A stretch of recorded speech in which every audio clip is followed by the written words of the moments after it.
धमकियां दी थी ना, मेरे फैमिली वालों को मारने की धमकियां दी थी, मुझे तक मारने की धमकियां दी। तेरे घर वालों को मार दूंगा, तुझे बहुत ज्यादा धमकी देने लग गया मुझे।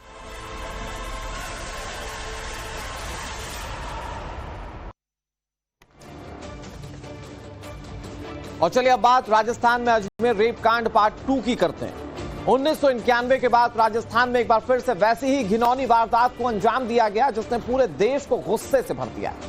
फिर से इंसानियत को शर्मसार किया गया। दरिंदों का तरीका वैसा ही था, ठीक जैसा आज से 34 साल पहले अजमेर में मासूम बेटियों के साथ किया गया। पीड़ित बच्चियों का अश्लील वीडियो बनाया गया, अश्लील तस्वीरें ली गई और फिर उनके परिवार और उन्हें ब्लैकमेल किया जाने लगा। टारगेट पर जानते कौन था? टारगेट पर कई मासूम हिंदू बेटियां थी। कुछ पीड़ित लड़कियों ने अपनी आवाज बुलंद की और पूरे गिरोह को बेनकाब कर दिया। ये पूरी खबर आपको बताएंगे। अजमेर पार्ट 2 कांड है क्या, ये आपको तफसील से समझाएंगे, लेकिन सबसे पहले बड़ी खबर जानिए। बड़ी खबर है राजस्थान के ब्यावर रेप कांड से जुड़ी हुई। टाइम्स नाम नव भारत पर रेप पीड़ित ने अपनी आप बीती बताई। ब्यावर रेप कांड पीड़ित की आप बीती सुनकर आपकी रूह कांप जाएगी। लड़कियों को कैसे टारगेट किया जाता था, ये आप टाइम्स नाम नव भारत पर जानेंगे। ब्यावर रेप कांड के आरोपियों की कुंडली नव भारत पर हम आपको दिखाएंगे, लेकिन सबसे पहले वो बताते हैं जो पीड़ित लड़कियां बता रही। पीड़ित लड़कियों ने टाइम्स नाम नव भारत से अपनी आप बीती बताई है, वो आपको बताएंगे, लेकिन उससे पहले ये 5 तस्वीरें देख लीजिए। ब्यावर रेप कांड में लोगों को काफी गुस्सा है। इस मामले में जब कोर्ट में पेशी के लिए आरोपियों को ले जाया गया तो वकीलों ने जमकर धुनाई कर दी। 6 आरोपी गिरफ्तार किए गए और इन्हें जमकर पीटा गया। आप बीती हम आपको सुनाएंगे उन मासूमों की, तो आप सिहर उठेंगे। लोगों ने थाने का घेराव किया और ये ठीक वैसा ही है जो अब से 34 साल पहले राजस्थान में हो चुका है। उसी मोडस ऑपरेंडी से यहां लड़कियों को फिर से फंसाया गया। वीडियोस बना लिए गए, तस्वीरें खींच ली गई और फिर उसके बाद उन्हें ब्लैकमेल किया जाता रहा। ना सिर्फ उन्हें ब्लैकमेल किया जाता रहा बल्कि उनके परिवार वालों को भी। जो रिएक्शन से जरा वो सुनिए। मुझे तो ऐसा कुछ पता नहीं था कि पहले वो मोमडन थे। पहले तो उन्होंने मुझे गुमराह किया कि मुझे बताया नहीं कि वो मोमडन है। बाद में बताया कि मैं मोमडन हूँ, हम भी इंसान है, ये वो। उसने फिर बाद में मुझे जो जबरदस्ती सारी चीजें करवाई जो उनसे उन्होंने करानी थी। बाद में मुझे बुर्का पहनने के लिए इतना फोर्स किया पर मैं नहीं पहनी। फिर उन्होंने मेरे को ने क्या उनके जो कलमा वगैरह होते हैं उसके बारे में बोला कि तू मेरे साथ मस्जिद चलेगी, पर मैंने मना कर दिया कि मैं मस्जिद नहीं जाऊंगी। फिर उन्होंने कहा कि नहीं चलना पड़ेगा तेरे को मस्जिद। मेरे मतलब तुम तो नहीं क्या ऐसे कंकर को ही नहीं क्या भगवान पूजने लग जाते हो, हमारे भगवान के लिए उन्होंने ऐसा बोला कि उनको ये लगता है कि तुम मतलब ऐसे ही हो, मोमडन धर्म में आ जाओ। बुरखे पहनने के लिए फोर्स किया और हमें जो इनके रोजा है वो रखने के लिए मेरे को बोला कि 14 तारीख को और 27 तारीख को मेन रोजा है, कैसे करना है क्या नहीं करना है सब मैं बताऊंगा तुझे, ये सब तुझे करना है। और नेके जब मैंने मना करा तो उन्होंने नेके मेरे साथ मारपीट भी की है। और जब मैंने मना करा तो उन्होंने बोला कि नेके अभी तो ये आपको विश्वास नहीं हो, तो उन्होंने मेरे चीरे भी लगाए। अगर ये बात मैं किसी को बताऊंगी तो नेके वो मेरे हाथ काटने की धमकी भी दी है, इसलिए मैंने ये चीरे की बात किसी को बताई नहीं है, आज बता रही हूँ। किस प्रकार शुरू में कैसे मिले आप उससे? शुरू में तो जब मैं जानती नहीं थी उसको, पर नेके मेरे स्कूल के चक्कर लगाता था, मेरे घर के चक्कर लगाता था। उसके बाद पता चला मुझे इन मेरे पे चिट्ठियां फेंकने लगा, उनके फ्रेंड से फिकवाई। फिर चिट्ठियां फेंकने के बाद मैंने फिर उन्होंने नंबर दिए मुझे कि इनके बाद कॉल करना है तो करना ही है। फिर मैंने करा कॉल, उन्होंने बताया कि मैं मोमडन हूँ ये वो। उसके बाद में फिर हमारी बात करना स्टार्ट हुई। कितने दिन बात हुई? कितने दिन हो गए? हो गए 5-6 महीने से। और क्या दबाव बनाते थे? किस प्रकार के दबाव? कि नहीं कि तुम्हारे समाज को छोड़ के हमारे समाज में हो। और इनमें ने क्या वो हकीम क्या नाम है उसका, क्या नाम है उसका जिसने इस प्रकार की उसका लड़के का? सोयल मंसूरी। और उसके साथ मिला हुआ वो उसका क्या नाम, उसके पापा का नाम है वेद सरोहित, ऐसा कुछ नाम है उनके फ्रेंड का।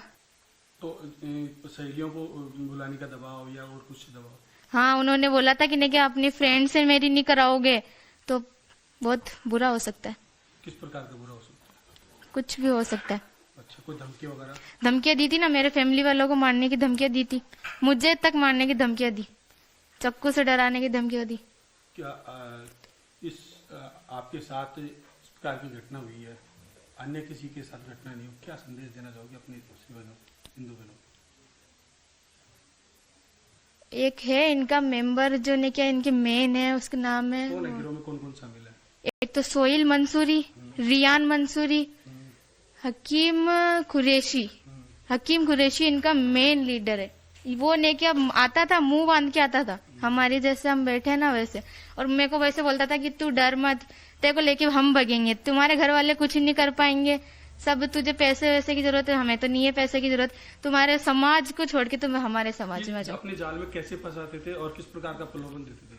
मतलब जैसे ये लालच के मामले में तो नहीं था, बस नहीं क्या ऐसे बोलते थे हमारे समाज में आओ। मोबाइल की बात सामने आई कि मोबाइल देते थे, उसका गिफ्ट वगैरह क्या क्या, किस चीज का प्रलोभन देते थे? क्या ना तुम्हें ऐसे तो मोबाइल का, और हमें डेयरी मिल्क कहीं घुमाने ले जाना, गाड़ियां दिखाना, गाड़ियों पे आना। और एक बार जब मैं वहां गई थी अंदर पुलिस स्टेशन में, तब उसने मेरे को डराया भी था कि ऐसे करा था कि तू बोल, इसलिए मैंने वहां पे कुछ भी नहीं बोला। जेल में बैठा बैठा मेरे को डरा रहा था। नहीं, यहाँ आप डर नहीं रहे, खुल के बोल रहे हैं। तो दूसरी हिंदू बहनों को किस प्रकार से आप इस गिरोह से बचा पाए? कैसे मतलब क्या संदेश देना चाहोगे?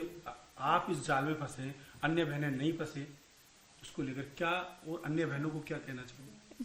ऐसे तो किसी से बात नहीं करनी चाहिए, एक तो इसमें तो उनका ही लॉस है, बाकी तो इनका तो कुछ भी नहीं है, ये तो है जो परे हैं, अभी ये नहीं छूटेंगे। मैं तो नहीं चाहती कि इसको तो सजा मिलनी चाहिए, मेरे साथ हुआ है ऐसे और किसी के साथ नहीं होना चाहिए, मेरे साथ जितना बुरा। सजा मिलनी चाहिए? अब मेरे हिसाब से तो इनको उम्र कैद होनी चाहिए, ये क्योंकि ये बाहर निकलने के बाद भी ऐसे कुत्ते सुधरेंगे नहीं। कैसे ब्लैकमेल करते थे वो मेरे को ब्लैकमेल करते थे कि मेरी फोटो उनके पास है, वो वायरल कर देंगे अगर मैं मेरी फ्रेंड का कांटेक्ट उनसे नहीं करवाऊं तो। मुझे लालच देते थे फोन का, जैसे बड़ी बड़ी चीजों का, डेयरी मिल्क का, स्मार्ट वॉच का, ऐसे लालच मुझे देते थे कि अगर तू करवा इनसे, वरना। और इनकी गैंग इतनी बड़ी है कि ना आराम से 10-15 के तो मैंने आराम से नाम ही बताई दिए, और भी बहुत जने हैं इनकी गैंग में। ये किस प्रकार का गिरोह है जो ये इस प्रकार के काम कर रहा है? क्या और लड़कियों को किस प्रकार से ये आने के लिए बोलते हैं? ये लालच देते हैं, लालच बस इनका फोन का, बड़ी बड़ी चीजों का लालच देके क्या करते थे? ये ने क्या इनको गुमराह करते थे, और उसके बाद में ने क्या ये ब्लैकमेल करते हैं। ये वीडियो फोटो लेके फिर उनके बोलते हैं अगर तू ये नहीं करेगी, वो नहीं करेगी, तो नहीं क्या मैं इसको वायरल कर दूंगा, तेरी बदनामी होगी, बस ऐसे। तो उन्होंने किसी गलत काम करने के लिए भी जबरन दबाव बनाया? मेरे साथ उन्होंने किया है और जबरदस्ती किया है। मेरे साथ गलत काम हुआ है और जबरदस्ती हुआ है। इसमें 3 जने हैं शामिल। कौन कौन है नाम? सोइल मंसूरी, रियान मंसूरी और ये इनके हकीम कुरैशी। तो ये ब्लैकमेल उन फोटो वीडियो ये दिखाकर आपको क्या ब्लैकमेल करते थे, क्या कहते थे? और अन्य लड़कियों को अगर तू ये किसी और को बता देगी तो तेरी जान को खतरा है, तेरे फैमिली वालों को खतरा है, और तेरी इज्जत का सवाल है। ये अन्य लड़कों के लिए भी यही है, अगर तू उनसे नहीं करवाएगी कांटेक्ट हमारा, तो तेरा साथ बहुत बुरा होगा और उनके साथ भी होएगा।